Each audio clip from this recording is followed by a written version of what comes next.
ನಮಸ್ಕಾರ ಸ್ನೇಹಿತರೆ, ನಮ್ಮ ನಂಬಿಕೆಗೆ ಸ್ವಾಗತ ಸುಸ್ವಾಗತ. ಸ್ನೇಹಿತರೆ, ಇದೀಗ 144 ವರ್ಷಗಳ ಬಳಿಕ ನಡೆಯುತ್ತಿರುವ ಮಹಾಕುಂಭಮೇಳ ಇಡೀ ವಿಶ್ವದ ಆಕರ್ಷಣೆಯ ಕೇಂದ್ರ ಬಿಂದು ಮಾತ್ರವಲ್ಲ, ಇದೊಂದು ಇಡೀ ಭಾರತದ ಹೆಮ್ಮೆಯ ಪ್ರತೀಕ. ಕೇವಲ ಸಾಮಾನ್ಯರಾದ ನಾವೇ ನಮ್ಮ ಹೆಮ್ಮೆಯ ಪ್ರತಿಬಿಂಬವೆಂದು ನಂಬಿರುವ ಮಹಾಕುಂಭಮೇಳವನ್ನ ಕಣ್ತುಂಬಿಕೊಳ್ಳುವುದಕ್ಕೆ ತಾಮುಂದು ನಾಮುಂದು ಎಂಬ ಜಿದ್ದಾಜಿದ್ದಿಗೆ ಬಿದ್ದಿದ್ದೇವೆ. ಅಲ್ಲದೆ ನಮ್ಮ ಸಂಸ್ಕೃತಿಯೇ ಶ್ರೇಷ್ಠ, ನಮ್ಮ ಭಾರತವೇ ಶ್ರೇಷ್ಠ ಎಂಬ ಪರಮೋನ್ನತ ಸ್ಥಿತಿಯತ್ತ ದೃಷ್ಟಿ ಹಾಯಿಸಿದ್ದೇವೆ. ಅದರಲ್ಲೂ ನಮ್ಮ ಸಂಸ್ಕೃತಿಗೆ ಸಾಧು ಸಂತರು, ಮಹಾಪುರುಷರು, ದೇವಾನುದೇವತೆಗಳ ಕೊಡುಗೆ ನಿಜಕ್ಕೂ ಅಪಾರವಾದದ್ದು.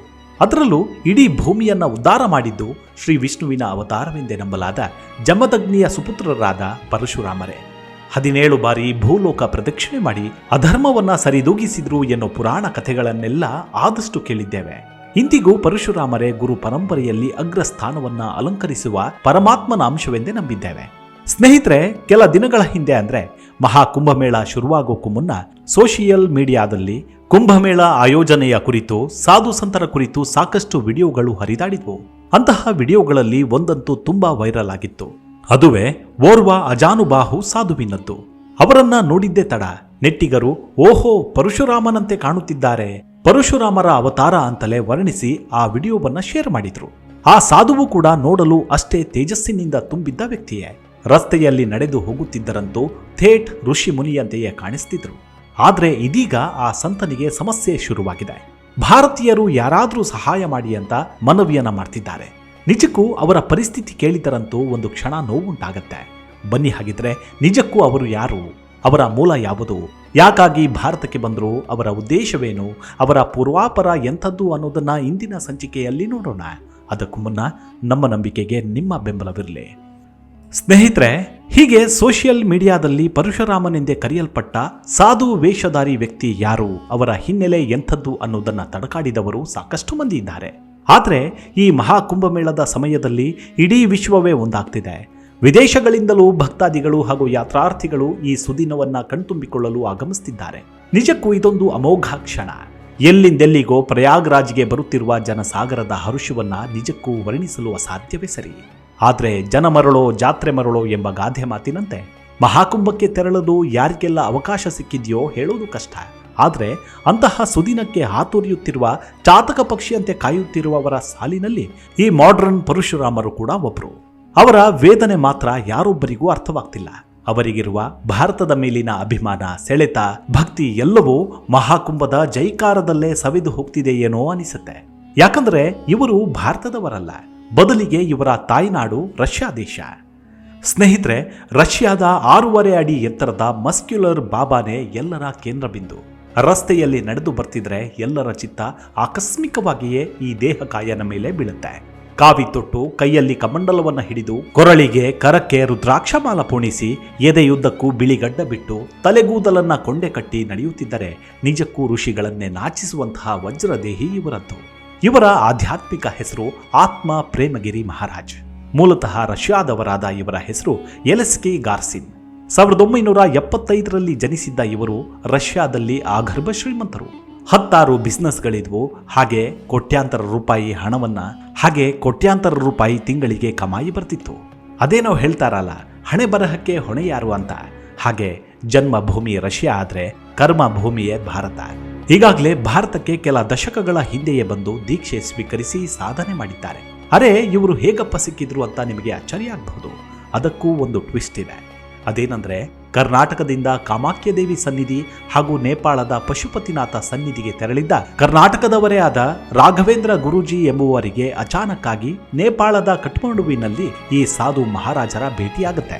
ಯಾವುದೋ ದೇಶ, ಯಾವುದೋ ಭಾಷೆಯಾದರೇನು, ಆತ್ಮಗಳ ಸಮ್ಮಿಲನಕ್ಕೆ ಎಂಬಂತೆ ಇಬ್ಬರಿಗೂ ಅದೆಷ್ಟು ಜನ್ಮದ ಋಣಾನುಬಂಧವೋ ಏನೋ.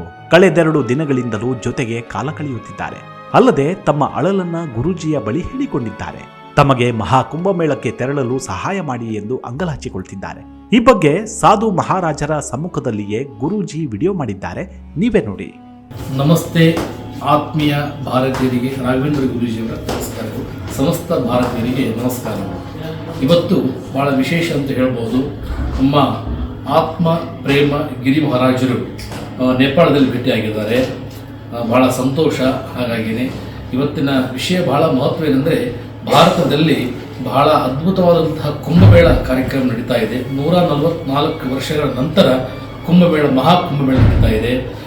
ದೌರ್ಭಾಗ್ಯ ನಮ್ಮ ಮಹಾರಾಜರು ಅಲ್ಲಿ ಭೇಟಿ ಕೊಡ್ಲಿಕ್ಕೆ ಆಗ್ತಾ ಇಲ್ಲ.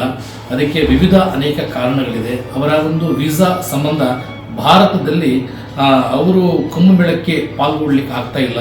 ಈಗಾಗಲೇ ಹಲವಾರು ವಿಡಿಯೋಗಳು ವೈರಲ್ ಆಗ್ತಾ ಇದೆ. ಅವರು ಬಂದಿದ್ದಾರೆ, ಕುಂಭಮೇಳದಲ್ಲಿ ಭಾಗಿಯಾಗಿದ್ದಾರೆ ಅಂತ ಹೇಳಿ. ಅವರು ಇದುವರೆಗೂ ಕೂಡ ಕುಂಭಮೇಳಕ್ಕೆ ಭಾಗಿಯಾಗಲಿಕ್ಕೆ ಆಗಲಿಲ್ಲ.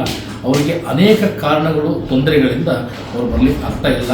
ಹಾಗಾಗಿ ಮುಂದಿನ ದಿನಗಳಲ್ಲಿ ಉಳಿದಂತಹ ಸಮಯದಲ್ಲಿ ಅವರು ಮಹಾ ಕುಂಭಮೇಳದಲ್ಲಿ ಭಾಗಿಯಾಗಬೇಕು ಅನ್ನುವಂಥದ್ದು ನಮ್ಮ ಇಚ್ಛೆ. ಇವತ್ತು ನನಗೆ ನೇಪಾಳದ ಕಠ್ಮಂಡು ಪಶುಪತಿನಾಥ ಸನ್ನಿಧಿಯಲ್ಲಿ ಅವರು ಭೇಟಿಯಾಗಿ ಅವರ ಮನಸ್ಸಿನ ದುಃಖವನ್ನು ನನ್ನ ಮುಂದೆ ತೋಡ್ಕೊಂಡ್ರು. ಯಾಕಂದರೆ ಸನಾತನ ಧರ್ಮದ ಬಗ್ಗೆ, ಭವ್ಯ ಭಾರತದ ಬಗ್ಗೆ ಮತ್ತು ಭಾರತ ದೇಶದತಕ್ಕಂಥ ಸನಾತನ ಧರ್ಮದ ಅನುಯಾಯಿಗಳಾಗಿದ್ದಾರೆ. ಅವರ ಜನ್ಮ ರಷ್ಯಾದಲ್ಲಾಗಿದ್ದರೂ ಕೂಡ ಅವರ ಪ್ರೇರಣಾ ಮತ್ತು ಮನಸ್ಸು ಭಾರತದ ಮೇಲೆ ಇರುವುದರಿಂದ ಭಾರತದ ಸನಾತನ ಧರ್ಮದಲ್ಲಿ ಅತಿ ಹೆಚ್ಚು ಆಸಕ್ತಿ ಉಳ್ಳುವಂಥ ವ್ಯಕ್ತಿ. ವೇದ ಉಪನಿಷತ್ತುಗಳ ಬಗ್ಗೆ, ಆ ಎಲ್ಲ ಶಾಸ್ತ್ರ ಧರ್ಮಗಳ ಬಗ್ಗೆ ಅಧ್ಯಯನ ಮಾಡಿದ್ದಾರೆ. ಮತ್ತು ಇವರು ಬಹಳ ವಿಶೇಷವಾದಂಥ ಮಾಹಿತಿ ಅಂತ ಹೇಳಿದರೆ, ಭಾರತದ ಜುನಾ ಅಖಾಡ ಸಾಧು ಪದ್ಧತಿಯಲ್ಲಿ ಅವರು ದೀಕ್ಷೆಯನ್ನು ಪಡ್ಕೊಂಡಿದ್ದಾರೆ. ಬಟ್ ಇವರ ದೀಕ್ಷೆ ಕೊಟ್ಟಂಥ ಮಹಾಗುರುಗಳ ಸಾನ್ನಿಧ್ಯ, ಇವರು ವಿಶೇಷವಾಗಿ ಅನ್ವಯಿಗಳಾಗಿರ್ತಕ್ಕಂಥದ್ದು ಪೈಲಟ್ ಬಾಬಾ ಗುರೂಜಿಯವರು ಹರಿದ್ವಾರದಲ್ಲಿ ಇವರು ದೀಕ್ಷೆ ತಗೊಂಡಿದ್ದಾರೆ. ಅನೇಕ ಒಂದು ಸಾಧನನ್ನು ಕೂಡ ಸಿದ್ಧ ಸಾಧನೆಯನ್ನು ಮಾಡಿದ್ದಾರೆ. ಸಾಕ್ಷಾತ್ ಶಿವನ ಭಕ್ತರೂ ಸಹ ಅಂತ ಹೇಳ್ಬೋದು. ಈಗ ನೇಪಾಳದಲ್ಲಿ ಕೈಲಾಸ ಪರ್ವತದ ಕೆಳಗಡೆ ಸಾಕಷ್ಟು ಇವರು ಸಾಧನೆಯನ್ನು ಮಾಡ್ತಾ ಇದ್ದಾರೆ. ಅವರ ಹತ್ತಿರದ ನೇಪಾಳದಲ್ಲಿ ಇದ್ದರೂ ಸಹ ಕುಂಭಮೇಳಕ್ಕೆ ಅವರು ಬರಲಿಕ್ಕೆ ಆಗ್ತಾ ಇಲ್ಲ. ಇದು ವಿಷಾದಕರವಾದಂತಹ ಸಂಗತಿ. ಕರ್ನಾಟಕ ಸರ್ಕಾರಕ್ಕೆ ಹಾಗೆ ಭಾರತದ ಪ್ರಧಾನಮಂತ್ರಿಯವರಿಗೆ ನಾನು ಕೇಳ್ಕೊಳ್ಳುವಂಥ ವಿನಂತಿ ಒಂದೇ, ಇವರಿಗೆ ಒಂದು ವೀಸಾ ಅನುಕೂಲ ಮಾಡಿಕೊಟ್ಟು ಈ ಕುಂಭಮೇಳಕ್ಕೆ ಇವರು ಭಾಗಿಯಾಗಬೇಕನ್ನುವಂಥದ್ದು ನನ್ನ ಇಚ್ಛೆ. ಹಾಗಾಗಿ ಅಖಂಡ ನಮ್ಮ ಭಾರತದಲ್ಲಿರ್ತಕ್ಕಂಥ ಇವರ ಒಬ್ಬರು ಅಭಿಮಾನಿಗಳಿರ್ಬೋದು, ಅನುಯಾಯಿಗಳಿರ್ಬೋದು, ಅವರು ಬಹಳ ಅಪೇಕ್ಷೆ ಪಡ್ತಾ ಇದ್ದಾರೆ. ಈ ವಿಷಯವನ್ನು ಕೂಡ ತಿಳಿಸಿದ್ದೆ ನಾನು. ಈ ಭಾರತದಲ್ಲಿ ಇವರು ಎಷ್ಟು ವೈರಲ್ ಆಗಿದ್ದಾರೆ, ಭಾರತದಲ್ಲಿ ಇವರು ಎಷ್ಟು ಅನುಯಾಯಿಗಳಿದ್ದಾರೆ ಅದನ್ನು ಕೂಡ ತಿಳಿಸಿದ್ದೇನೆ. ನೀವು ಅಂದ್ಕೊಂಡ ಹಾಗೆ ಇವರು ಕುಂಭಮೇಳಕ್ಕೆ ಬಂದಿಲ್ಲ, ಈಗಲೂ ಕೂಡ ನೇಪಾಳದಲ್ಲಿದ್ದಾರೆ. ಇವರಿಗೆ ಹೆಚ್ಚಾಗಿ ಭಾಷೆ ಮಾತಾಡ್ಲಿಕ್ಕೆ ಬರಲ್ಲ. ಈ ಒಂದು ಹಿಂದಿ ಅಥವಾ ಇಂಗ್ಲಿಷ್, ರಷ್ಯನ್ ಭಾಷೆ ಮಾತಾಡ್ತಾರೆ. ಸ್ವಲ್ಪ ಮಟ್ಟಿಗೆ ಅವರಿಗೆ ಇದು ಬರುತ್ತೆ, ಇಂಗ್ಲಿಷ್ ಬರುತ್ತೆ, ಅದರಲ್ಲೇ ಮಾತಾಡ್ತಾರೆ ಅಂತ ಹೇಳ್ತಾ ಇದ್ದಾರೆ. Guruji, please tell me Kumbh Mela. Om Namo Narayana, Om Namah Shivaya. My name is Atma Prem Giri. My Gurudev Mahayogi Pilot Baba. I am Sadhu Juna Khara. I live full for Sanatana Dharma, and I am very want to come in Kumbh Mela. Many Indian people love me and tell me, come in please Kumbh Mela. And many Indian people tell me I am same Parashurama Rupa. And I want come in Kumbh Mela, but I have some problem. Official Pharaoh not give me visa, work visa. Maybe this problem finish. I am coming Kumbh Mela and very happy. ಮತ್ತು ಇನ್ನೊಂದು ಬಹಳ ಮುಖ್ಯವಾದಂತಹ ಸಂತೋಷದ ವಿಚಾರ ಏನಂತ ಹೇಳಿದ್ರೆ, ನಮ್ಮ ಮಹಾರಾಜರು ಅದು ನಮ್ಮ ಕರ್ನಾಟಕದ ಗೋಕರ್ಣ ಕ್ಷೇತ್ರದಲ್ಲಿ ಅವರು ಅದ್ಭುತವಾದಂತಹ ಒಂದು ಶಕ್ತಿಯನ್ನು ಪಡ್ಕೊಂಡಿದ್ದಾರೆ ಅಂತ ಹೇಳ್ಬೋದು. ಅವರು ಸನ್ಯಾಸಿ ಜೀವನಕ್ಕೆ ಬರಲಿಕ್ಕೆ, ಸನಾತನ ಧರ್ಮಕ್ಕೆ ಬರಲಿಕ್ಕೆ, ಭಾರತದ ಅನುಯಾಯಿ ಆಗಲಿಕ್ಕೆ ಮೂಲ ಕಾರಣ ನಮ್ಮ ಕರ್ನಾಟಕದ ಗೋಕರ್ಣ ಕ್ಷೇತ್ರದ ಮಹಾಬಲೇಶ್ವರ ಸ್ವಾಮಿಯ ಪ್ರೇರಣಾ ಶಕ್ತಿ ಅಂತ ಅವರು ಮುಂದೆ ಹೇಳ್ಕೊಂಡಿದ್ದಾರೆ. ಗೋಕರ್ಣ ಕ್ಷೇತ್ರದಲ್ಲಿ ಸುಮಾರು ಒಂದು 10 ವರ್ಷದ ಹಿಂದೆ ಸ್ವಲ್ಪ ಕಾಲ ಬಂದು ನಿಂತು ಅಲ್ಲೆಲ್ಲ ಸೇವೆಗಳನ್ನು ಮಾಡಿದ್ದಾರೆ. ಅವರ ಬಾಯಿಂದ ನಾನು ಗೋಕರ್ಣ ಕ್ಷೇತ್ರದಲ್ಲಿ ಸ್ಮಶಾನಕಾಳಿ, ಭದ್ರಕಾಳಿ, ಮಹಾಬಲೇಶ್ವರ ಸನ್ನಿಧಿ, ಕೋಟಿ ತೀರ್ಥ, ರಾಮತೀರ್ಥ ಇವೆಲ್ಲ ಕೇಳಿದಾಗ ನನಗೆ ಬಹಳ ಆನಂದ ಆಯಿತು. ಬಟ್ ಇಂತಹ ಶಕ್ತಿನೂ ಕೂಡ ಭಗವಂತ ದೂರದ ಒಂದು ರಷ್ಯಾದಲ್ಲೂ ಕೂಡ ಇಟ್ಟಿದ್ದಾನೆ ಅಂತ ಹೇಳಿ ನನಗೆ ಬಹಳ ವಿಸ್ಮಯನೂ ಕೂಡ ಅನಿಸ್ತು. ಹಾಗಾಗಿನೇ ಇವರು ನಮ್ಮ ಕರ್ನಾಟಕದ ಸಂಬಂಧಪಟ್ಟಂತಹ ವಿಷಯದ ಬಗ್ಗೆ ಮಾತಾಡಿದ್ದಾರೆ. ಇವರ ಮೂಲ ಪ್ರೇರಣಾ ಶಕ್ತಿ ನಮ್ಮ ಕರ್ನಾಟಕದ ಗೋಕರ್ಣದ ಮಹಾಬಲೇಶ್ವರ ಸನ್ನಿಧಿ ಅಂತ ಹೇಳ್ಬೋದು. ಬಹಳ ಜನ ಇವತ್ತು ಭಾರತದಲ್ಲಿ ವೈರಲ್ ಆದಂತಹ ನಮ್ಮ ಗುರುಗಳನ್ನು ನೋಡ್ತಾ ಇದ್ದಾರೆ. ನಿಜವಾಗಲೂ ಅವರು ದೈವಿ ಸಂಪುತ್ರ ಅಂತ ಹೇಳ್ಬೋದು. ಮುಖದಲ್ಲಿ ಆ ತೇಜಸ್ಸು, ಆ ಕಳೆ ಇದೆ. ಬಟ್ ಇಲ್ಲಿ ಬಹಳ ವಿಶೇಷವಾದ ಸಾಧನೆ ಮಾಡ್ತಾ ಇದ್ದಾರೆ. ಇಷ್ಟೆಲ್ಲ ನೇಪಾಳದಲ್ಲಿ ಜನಗಳಿದ್ದರೂ ಕೂಡ ಯಾರಿಗೂ ಜಾಸ್ತಿ ಬೆರೆಯಲ್ಲ, ಮಾತನಾಡಲ್ಲ. ಇವತ್ತು ನನಗೆ ಬಂದು ಮಾತಾಡಿಸಿ ಅವರ ಮನಸ್ಸಿನ ಭಾವನೆಗಳನ್ನು ಹೇಳ್ಕೊಂಡಿದ್ದಾರೆ. ನನಗೆ ಬಹಳ ಸಂತೋಷ ಆಗಿದೆ. ಆದಷ್ಟು ಬೇಗ ಅವರು ಉಳಿದಂಥ ಸಮಯದಲ್ಲಿ ಕುಂಭಮೇಳಕ್ಕೆ ಬಂದು ಭಾಗಿಯಾಗಿ ನಮ್ಮ ಭಾರತದ ಸನಾತನ ಧರ್ಮದ ಬಗ್ಗೆ ಯುವಕರಿಗೆ ಸಾಕಷ್ಟು ಒಂದಿಷ್ಟು ಒಳ್ಳೆಯ ಅನುಕೂಲವಾಗತಕ್ಕಂಥ ಒಂದು ಸೇವೆಗಳನ್ನು ಮಾಡಲಿ. ಅನ್ನುವಂಥದ್ದು ನನ್ನ ಇಚ್ಛೆ. ಎಲ್ಲರಿಗೂ ಒಳ್ಳೆಯದಾಗಲಿ. ಜೈ ಶಿವಶಂಕರ ಭಗವಂತ ನಾರಾಯಣ ಗೋವಿಂದ ಮುಕುಂದ ಮುರಾರಿ. ಓಂ ನಮಃ ಶಿವಾಯ. ಓಂ ನಮಃ ಶಿವಾಯ. ಓಂ ನಮೋ ನಾರಾಯಣ. ಓಂ ನಮಃ ಶಿವಾಯ. ಓಂ ನಮೋ ನಾರಾಯಣ.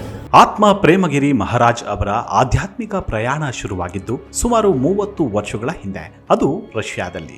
ಭಾರತದ ಹಿಮಚ್ಛಾದಿತ ವಾತಾವರಣ, ಅಲ್ಲಿನ ಪ್ರಾಕೃತಿಕ ಸೊಬಗು ಕೈಬೀಸಿ ಕರೆಯಲಾರಂಭಿಸಿತು. ಸಾಕಷ್ಟು ಸಂಶೋಧನೆ ಮಾಡಿ ಹಲವರಿಂದ ತಿಳಿದುಕೊಂಡು ಭಾರತಕ್ಕೆ ಹೊರಡಲು ಅಣಿಯಾಗಿದ್ರು. ಮೂಲತಃ ಅಧ್ಯಾಪಕರಾಗಿದ್ದ ಗಿರಿ ಅವರು ಸನಾತನ ಧರ್ಮವನ್ನು ಸ್ವೀಕರಿಸಿ ಆಧ್ಯಾತ್ಮಿಕ ಅಭ್ಯಾಸಗಳಲ್ಲಿ ಸಂಪೂರ್ಣವಾಗಿ ತೊಡಗಲು ತಮ್ಮ ವೃತ್ತಿ ಜೀವನವನ್ನು ತೋರಿದ್ದಾರೆ. ಅಂತಿಮವಾಗಿ ಆ ಶಕ್ತಿ ತಂದು ನಿಲ್ಲಿಸಿದ್ದು ನೇಪಾಳಕ್ಕೆ. ಹಿಂದೂ ಧರ್ಮದ ಬೋಧನೆಗಳನ್ನು ಹರಡಲು ಮತ್ತು ಧರ್ಮದ ಮಾರ್ಗವನ್ನು ಅನುಸರಿಸಲು ಇತರರನ್ನ ಪ್ರೇರೇಪಿಸುವ ಕೆಲಸವನ್ನು ಮಾಡ್ತಿದ್ದಾರೆ ಆತ್ಮ ಪ್ರೇಮಗಿರಿ ಮಹಾರಾಜರು. ಇನ್ನು ಗಿರಿ ಮಹಾರಾಜರನ್ನ ಪ್ರತ್ಯೇಕಿಸುವುದು ಅವರ ಆಧ್ಯಾತ್ಮಿಕ ಬುದ್ಧಿವಂತಿಕೆ ಮಾತ್ರವಲ್ಲ, ಅವರ ದೈಹಿಕ ಸಾಮರ್ಥ್ಯ ಕೂಡ ಹೌದು. ಪ್ರತಿನಿತ್ಯ ಸುಮಾರು 2 ಗಂಟೆಗಳಿಗೂ ಅಧಿಕವಾಗಿ ಅವರು ದೇಹಾಭ್ಯಾಸದಲ್ಲಿ ತೊಡಗಿಕೊಳ್ತಾರೆ, ಕಸರತ್ತನ್ನ ಮಾಡ್ತಾರೆ ಅಂತ ಅವರೇ ಸ್ವತಃ ಹೇಳಿಕೆ ನೀಡಿದ್ದಾರೆ. ಅನೇಕರು ಅವರನ್ನ ಆಧುನಿಕ ದಿನದ ಋಷಿ ಎಂದು ಶ್ಲಾಘಿಸಿದರೆ, ಮತ್ತು ಕೆಲವರು ಅವರನ್ನ ಪರಶುರಾಮನಂತೆ ಎಂದು ಹರುಷ ವ್ಯಕ್ತಪಡಿಸುತ್ತಿದ್ದಾರೆ. ಸ್ನೇಹಿತರೆ, ಇಷ್ಟೆಲ್ಲ ಸಾಧನೆ ಮಾಡುವ ಹಂಬಲದಿಂದ ಭಾರತಕ್ಕೆ ಬಂದು ಇಲ್ಲಿ ಸಂಸ್ಕೃತಿ, ಆಚಾರ, ವಿಚಾರಗಳನ್ನು ಒಪ್ಪಿಕೊಂಡು ನಮ್ಮ ನಡುವೆ ಬದುಕುವುದಿದೆಯಲ್ಲ, ಅದು ನಿಜಕ್ಕೂ ಅಸಾಮಾನ್ಯವೇ. ಇವರು ಸಹಾಯ ಕೇಳುತ್ತಿರೋದು ಕೇವಲ ಮಹಾಕುಂಭಕ್ಕೆ ಪಾಲ್ಗೊಳ್ಳುವ ಅವಕಾಶವನ್ನು ಕೊಡಿ ಎಂದು. ಆದರೆ ಇವರು ವಿದೇಶಿ ಪ್ರಜೆ, ಆದರೂ ಎಲ್ಲ ರೀತಿಯ ದಾಖಲೆಗಳಿವೆ. ಆದರೆ ಕೇಳುವ ಸಂಯಮ, ತಾಳ್ಮೆ ಮಾತ್ರ ಯಾರಲ್ಲೂ ಇಲ್ಲ. ಇಂತಹ ಇಂಗಿತವನ್ನು ನೆರವೇರಿಸುವ ಸಣ್ಣ ಪ್ರಯತ್ನವನ್ನು ಮಾಡೋಣ. ಸಾಧ್ಯವಾದಷ್ಟು ಶೇರ್ ಮಾಡಿ, ಆ ಕಾಣದ ಕೈಗೆ ಸೇರುವವರೆಗೂ. ಈ ಭಾರತವೇ ನನ್ನ ತಾಯಿ, ಈ ಮಣ್ಣೇ ನನಗೆ ಮೋಕ್ಷಕ್ಕೆ ದಾರಿ, ಇಲ್ಲಿನವರೇ ನನ್ನ ಬಂಧುಗಳು, ನನ್ನ ಕುಲ ಬಾಂಧವರು ಎಂಬ ಸತ್ಯವನ್ನರಿತಿರುವ ಸಾಧು ಬಾಬಾ ಗೋಕರ್ಣದಲ್ಲಿ ಕಳೆದ 10 ವರ್ಷಗಳ ಹಿಂದೆ 96 ದಿನಗಳ ಕಾಲ ಉಳಿದು ಸೇವೆ ಮಾಡಿ ಸಾಧನೆ ಮಾಡಿದ್ದಾರೆ. ಈಗ ಸತ್ಪುರುಷರ ಮಹಾ ಅಖಾಡಗಳಲ್ಲಿ ಒಂದಾಗಿರುವ ಜುನಾ ಅಖಾಡದಲ್ಲಿ ದೀಕ್ಷೆ ಪಡೆದು ಸಾಧನೆಯಲ್ಲಿ ನಿರತರಾಗಿದ್ದಾರೆ. ಇವರ ಗುರುಗಳು ಖ್ಯಾತನಾಮರಾದ ಪೈಲೇಟ್ ಬಾಬಾ ಗುರುಗಳು, ಮಹಾನ್ ಸಾಧಕರು ಹಾಗೂ ಆತ್ಮಜ್ಞಾನಿಗಳು ಕೂಡ ಹೌದು. ಇವರಿಂದ ಹರಿದ್ವಾರದಲ್ಲಿ ದೀಕ್ಷೆ ಪಡೆದ ನಂತರ ಆತ್ಮ ಪ್ರೇಮಗಿರಿ ಮಹಾರಾಜರಾಗಿ ಬದಲಾದರು. ಶಿವನ ಪರಮ ಭಕ್ತರಾಗಿರುವ ಮಹಾರಾಜ್ ಇದೀಗ ಪ್ರಯಾಗರಾಜಕ್ಕೆ ತೆರಳಲು ಮನವಿ ಮಾಡಿಕೊಳ್ಳುತ್ತಿರುವುದು ಶಿವನಾಟವಲ್ಲದೆ ಮತ್ತೇನೂ ಅಲ್ಲ. ನಮ್ಮ ಪ್ರಯತ್ನ ನಾವು ಮಾಡೋಣ, ಕೊನೆಗೆ ಆ ಪರಶಿವನೇ ದಾರಿ ತೋರಿಸ್ತಾನೆ. ಅವರೊಂದಿಗೆ ಮಾತನಾಡೋದಾದ್ರೆ ನಮ್ಮ ನಂಬಿಕೆಗೆ ಕರೆ ಮಾಡಿ, ನಂಬರ್ ಸಿಗುತ್ತೆ. ಮುಂದಿನ ಸಂಚಿಕೆಯಲ್ಲಿ ಮತ್ತೆ ಸಿಗೋಣ. ಅಲ್ಲಿವರೆಗೂ ನಿಮ್ಮ ಆರೋಗ್ಯದ ಕಡೆ ಗಮನವಿರಲಿ. Take care. ನಮಸ್ಕಾರ.